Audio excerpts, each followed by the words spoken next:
2 of the Lady J podcast. I'm your host, Lady J on stage, and Janelle Thomas in real life. Here we talk about what it takes to be a success in the live music industry.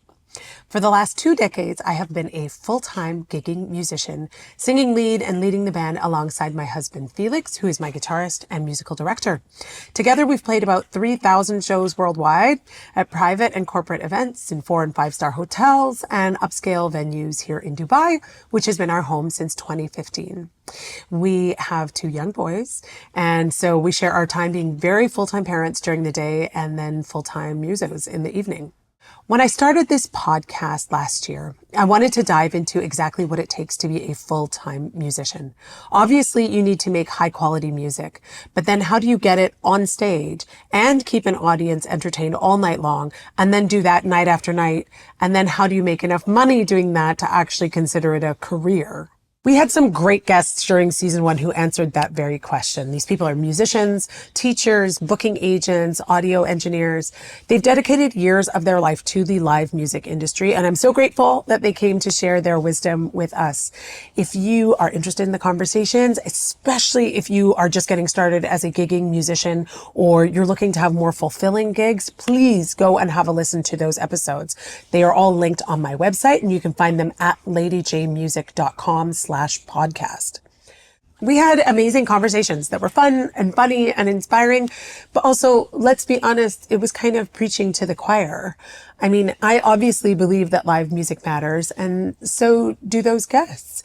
They've already dedicated decades of their lives to doing it. So actually, I've been struggling with bringing season 2 to life. I just had this sense of, like, what's really my point? Yes, every musician has a catalog of great stories, especially if you spend your time performing live in venues where often alcohol is served. And, the nights get unpredictable and they are often hilarious. But I just couldn't shake the feeling that only talking about doing a good job on a gig was enough. It just felt like something was missing. So as I'm grappling with this, trying to figure out what actually do I want to say in season 2, a war breaks out around us. Missiles are flying overhead on a daily basis, and all of our gigs disappear. Poof, instantly, overnight. So then I feel like, who am I to be giving advice on getting gigs? So in the midst of all of this, our income drops to 0 overnight, and we're having serious safety concerns about sending our kids to school. So we pull them out. So now I am transitioning to being a homeschooling perimenopausal musician, mom, entrepreneur, podcast host.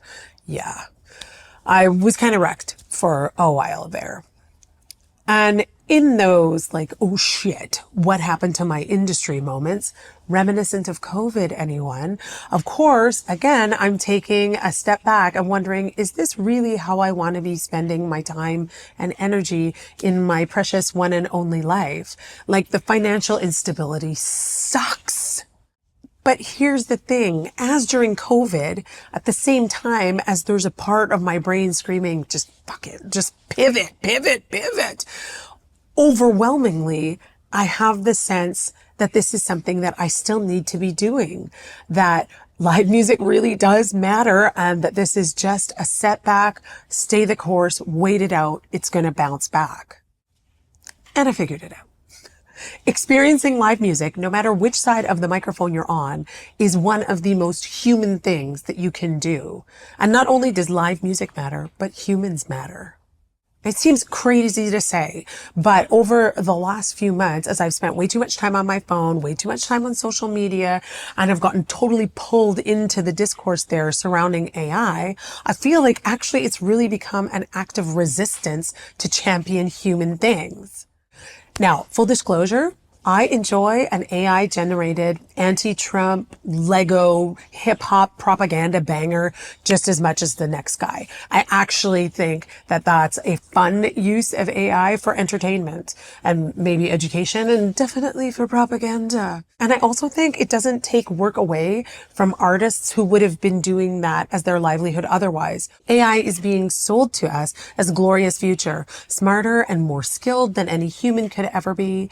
And won't it just be so great when we don't have to like have skills or use our intelligence anymore. We can just put in prompts and generative AI is just going to puke out answers. Oh my God, you guys, so great. And then we're being told also that we need to get on board with AI or we're going to be left behind, or that AI is actually going to just steal our jobs. So maybe just don't bother. But in any case, it's coming, it's inevitable, and it's so, so, so great. And here's the thing. I see artists and creatives leading the charge and going, excuse me, but no. And I think that's because in addition to being completely pissed off that the work that we have created and uploaded to certain platforms was then just taken to train AI models without our consent, but artists understand that the human effort and emotion and proficiency and skill and flaws and workarounds and time and energy and the story and the struggle are quite literally the point of making art. It's all the things that make us human. It's all the things that make us human. It's why we make art. It's why we crave art. Art helps us understand each other. It helps us understand the world. It even helps us better understand our inner landscape. So at a moment in time where any kind of art that can be reproduced digitally is at risk of being altered or stolen by AI, in-person art actually remains immune, which is one of the most powerful tools that we have in our arsenal right now as makers of and consumers of live music.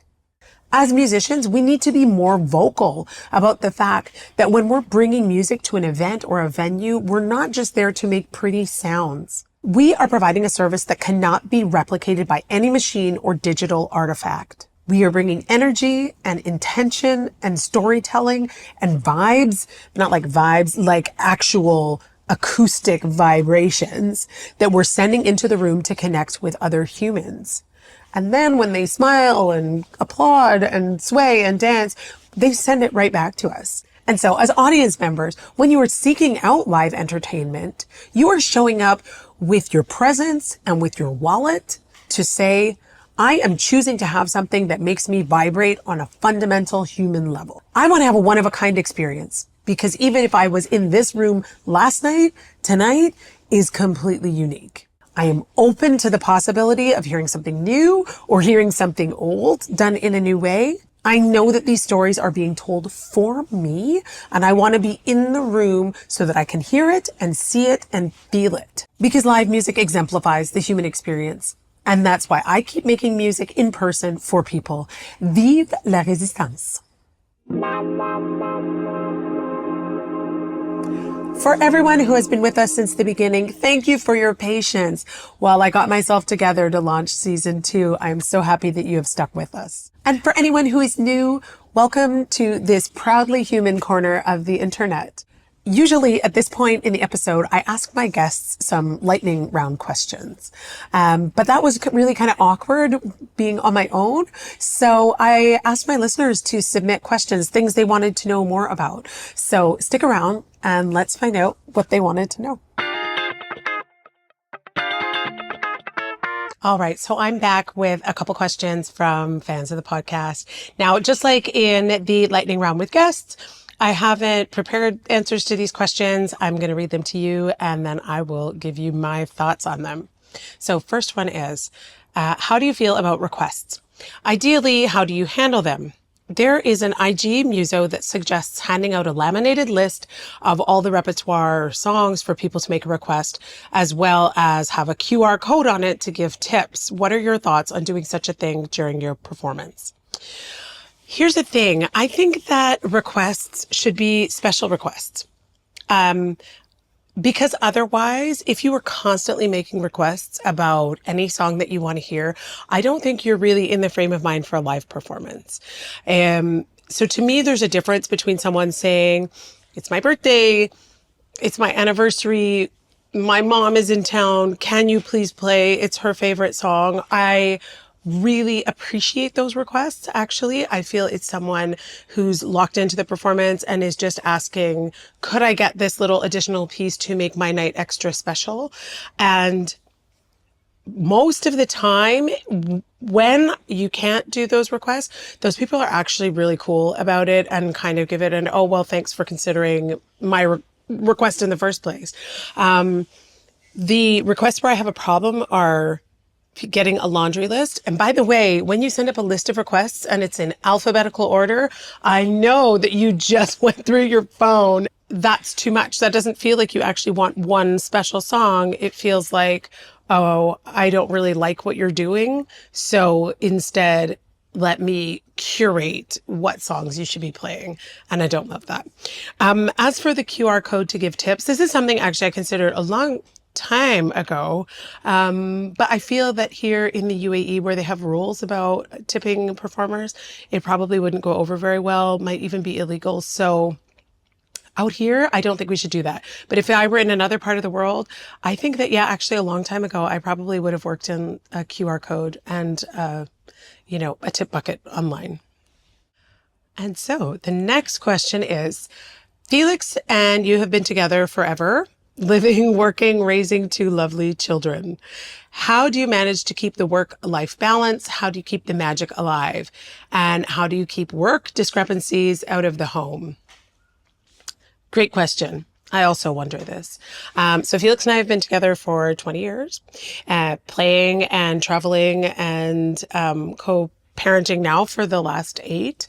And I think one of the things that makes it work so well is that actually at work, we are almost always on the same page about what to do. That's just always been how it is. We've had very few musical or logistical disagreements in the course of the 20 years together, truly.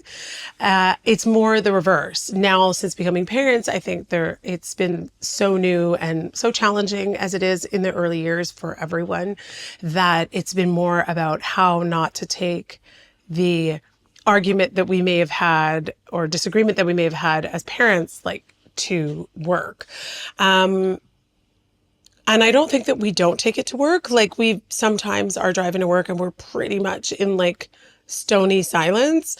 But I do find that there's not been one single show where I have not finished. If we started and we were grumpy with each other, I finished in a better mood than when I started. And I do feel that coming back to the music and having that space where we exist for each other as people and as partners before we were parents, is like a real place of comfort to us. We know where to meet each other on that level. And just for real, like the music saves it all the time. And being beside someone and remembering, wow, like I actually think that you're awesome at this. And I'm still, after 20 years, like so proud to be beside you and make music with you. And I think we do such a good job together that always kind of reminds me, like, wow, actually we do a good job together. Okay, maybe I won't poke your eyes out with scissors today, and let's go home and try to figure out how to parent together as well. Thank you for those questions. Those were great. I really enjoyed that. So if you have other questions that you'd like to have answered during a solo episode, you can DM me on Instagram or Facebook, or send me an email to hi@ladyjmusic.com. Just make sure you mark podcast before your question so that I know that it's for the podcast and I don't just fire back an answer right away.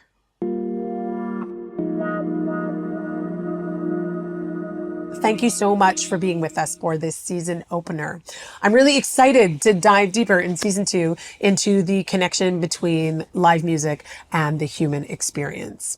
Next month, David Craig is going to be joining us on the podcast. He is a former DJ and he is the owner of Mace Musica, which is a booking agency and AV company here in Dubai. He is one of the most upstanding, straightforward people that I do business with, and I appreciate his integrity so much.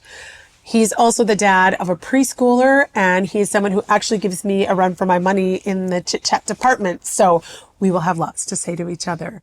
Don't forget to like and subscribe to the Lady J Music channel and turn on notifications so you don't miss any new podcast episodes, which is about once a month, and also new music, which is about once every 10 years. Because yes, we do have new music. Felix and I have released our first original song in over a decade. It's called Bourbon Belly Blues, and it is about the messy middle of marriage. You know, that space where you love somebody a lot, but you also consider abandoning them in a ditch because they were rude to you. You know, if you're married, you know. And this is music made by humans for humans. Felix wrote the music, I wrote the lyrics, and we are joined on the song by Joe Bashoran on keys and bass and Sam Jones on drums. It is not on streaming platforms, but I would love for you to have it. It is available on our website. It's a free download. So follow the link in the description of this video and go get Bourbon Belly Blues. We hope you dig it. And here's a little taste on your way out. I'm Lady J, and we'll see you in the next one. You sure got a lot to lose. I'm all dressed up, we're going out for the night. You're looking fine and I'm feeling just right. But then the drinks flow a little too fast. You lose your head and you start talking that trash. You know I love you just as much as I can. The Lady J podcast is hosted and produced by Janelle Thomas. It's filmed, recorded, and edited by Felix Frechette, who also wrote the theme song. Technical assistance provided by Theo Frechette. We hope that you enjoyed this episode. If you did, please leave us a review on Spotify or drop a comment on YouTube. For inquiries, please reach out to me, Lady J, at ladyjmusic.com.